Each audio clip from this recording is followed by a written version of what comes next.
you? Oh, this is like slightly crooked. Okay. Yocheved, are you watching? Do you like these earrings? Okay. So I titled this Learning to Appreciate Where You Are so you can appreciate where you're going. Lessons from my toddler. Because today I learned something from my toddler. So I have a 3-year-old. His name is Ben. Hey, Leah. And tonight I put him to bed in the rare situation where I'm not screaming, go to bed 100 times, where he's coming down to drink 100 times. Blink if you know what I'm talking about, where your child is like, Mom, it's like 10:30 at night, and they're like, Mom, I just remembered I had to tell you this long story. Or I need a cup of water for the 10th time. Anyway, rare occasion, he asked me to talk with him, my toddler.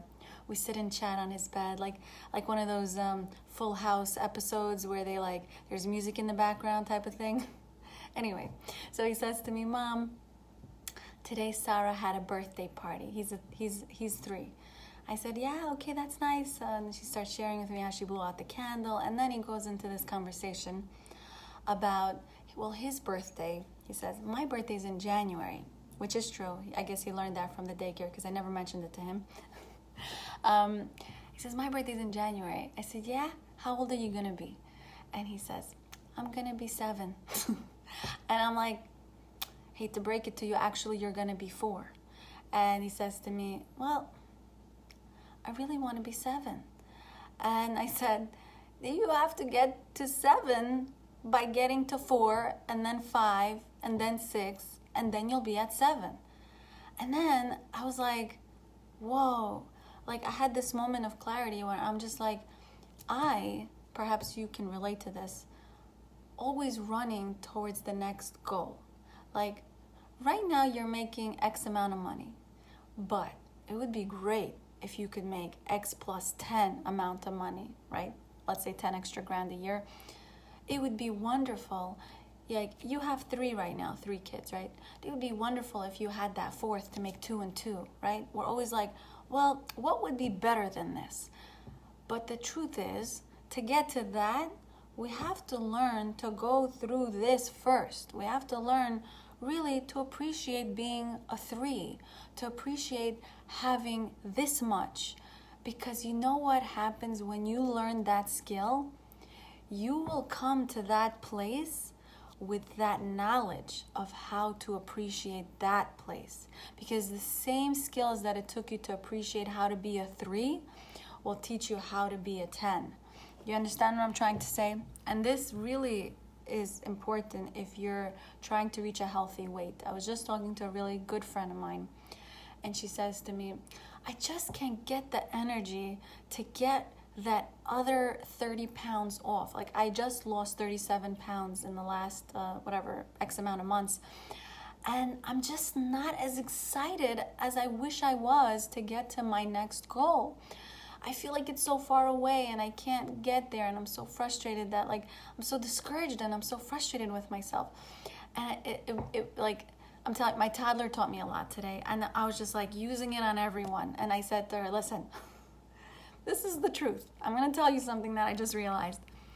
You can't get to where you want to go if it took you so much to get here and you can't appreciate being here. That same momentum has to come back by feeling good and appreciating the non-scale victories. Because she's so focused on the scale, getting on, getting off, and thinking, did she make progress? That she can't really appreciate the progress that she already made. So, how do we make progress? How do we feel like we've accomplished something?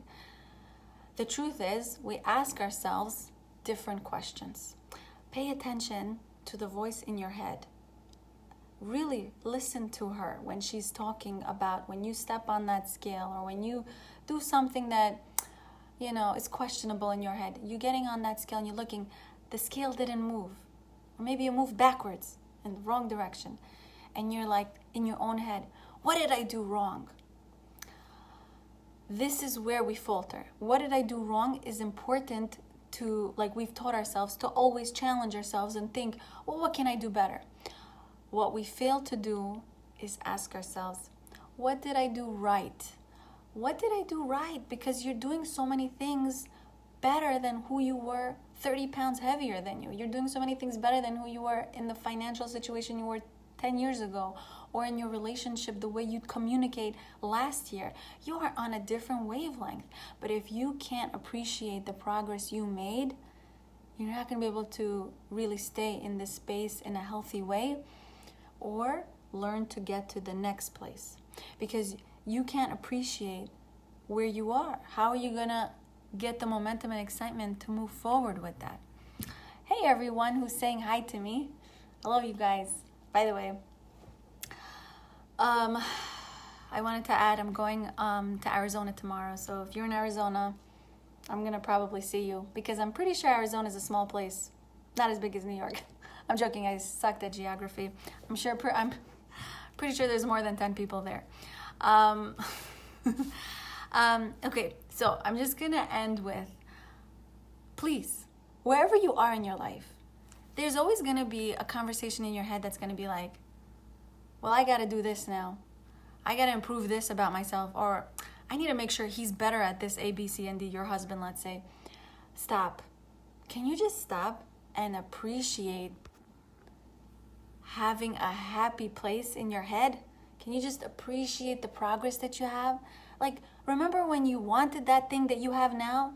Can you go back to that person and say, hey, I really wanted that, and actually appreciate where you are right now? That would be such a great feeling if you were able to give yourself permission to be happy and validate the progress that you've achieved thus far. Look at this. This is what aging does to you. You develop little bald spots. Thank you, 5 children. I don't know. It happens. Anyway, I think I'm done with my rant. I'm going to keep it short and sweet tonight. And I'm going to get some sleep. Please give me some advice if you have any about going on trips, because today my coworkers told me don't drink the plain water. Didn't know that was a thing. Did anyone here know that was a thing? That you're not supposed to drink the plain water? Or only if it's bottled? They also mentioned some other things which I already forgot, because I should have probably written it down. It was very helpful. It was very hot in the it was like 82 degrees in the room when we were doing procedures, which I don't think is OSHA approved, but don't tell them, because we did procedures anyway. It got cooler though. It got like to 77, and then my memory improved, but at that point I already forgot what I didn't remember, if that makes sense. So I think I'm gonna go. Have a wonderful night, and I love you all. Thank you. Have a good night. Bye.